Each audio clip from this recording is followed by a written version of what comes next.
다윗이 드디어 왕이 되었습니다.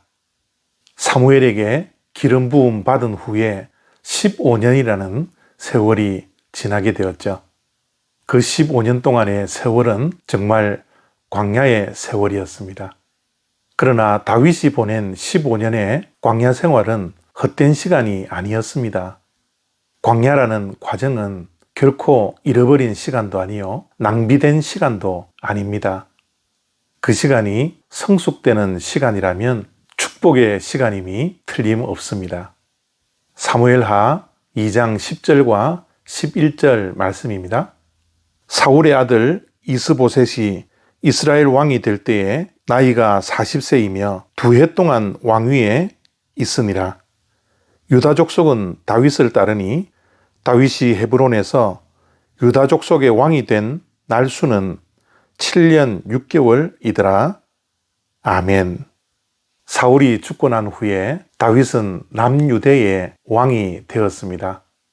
여전히 북이스라엘은 사울의 아들인 이스보셋이 왕이 되었던 것이죠.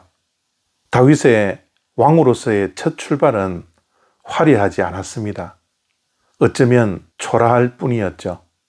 다윗은 남유다의 왕으로서 7년 6개월을 보낸 다음에 북이스라엘과 남유다의 통합왕국의 왕이 되는 것입니다. 정말 하나님께서는 시작부터 화려하게 출발하게 하지 않습니다. 늘 시작은 미약하지만 나중을 창대케 해주시는 것이 하나님의 섭리입니다. 다윗의 시작은 창대하지 않았고 사무엘을 통하여서 기름 부음 받은 후에 15년이라는 세월을 광야 생활을 했고 7년 6개월을 분단 국가인 남유다의 왕이 되었던 것입니다. 그러나 이러한 기간 동안 다윗은 신앙이 또 인격이 더욱더 성숙해졌고 하나님의 마음에 합한 자가 되었던 것이죠. 지금 다윗은 유다의 왕이 되기 전 블레셋에서 망명생활을 하고 있었습니다. 그때 사울 왕이 죽었다라는 소식을 듣고 블레셋을 떠나기를 원했죠. 그래서 다윗은 하나님께 묻습니다. 유다 땅으로 올라가도 됩니까? 하나님께서 올라가라고 말씀하시자 다윗은 한 번 더 묻습니다. 유다 땅 어디로 가야 합니까? 다윗은 자기 마음대로 어디로 갈지를 결정하지 않습니다. 사울이 죽었다고 해서 마음이 급한 대로 그리고 자기의 생각대로 가려고 하지 않았습니다.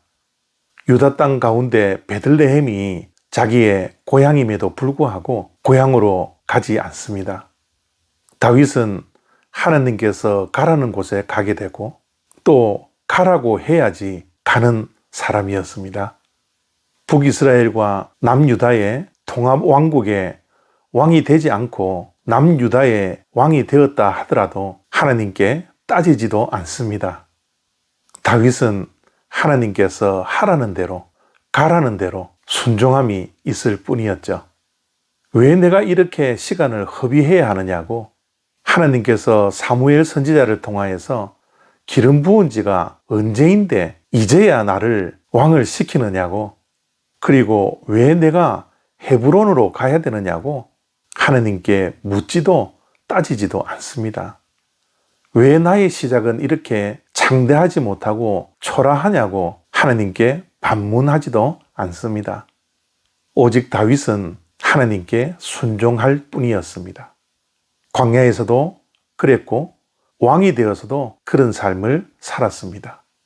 하나님의 응답이 없다면 중요한 결정을 하거나 선택을 하지 않습니다. 왜냐하면 다윗에게는 하나님이 유일한 왕이었기 때문에 그렇습니다. 하나님 이외에 다른 왕은 다윗에게 없었습니다. 비록 자신이 한 나라의 왕이 되었다 할지라도 다윗에게는 하나님만이 유일한 왕이었습니다. 오늘 다윗 왕의 이러한 모습을 통해서 우리 자신의 모습을 다시 한번 확인하기를 바랍니다. 우리의 왕은 누구입니까? 우리는 하나님의 말씀에 순종하고 있습니까? 하나님께서 가라고 하면 가고 하라면 하는 어린아이와 같은 신앙을 우리는 가지고 있습니까? 오늘 다윗의 모습을 보면서 정말 도전받는 이 아침이 되시기를 바랍니다. 감사합니다.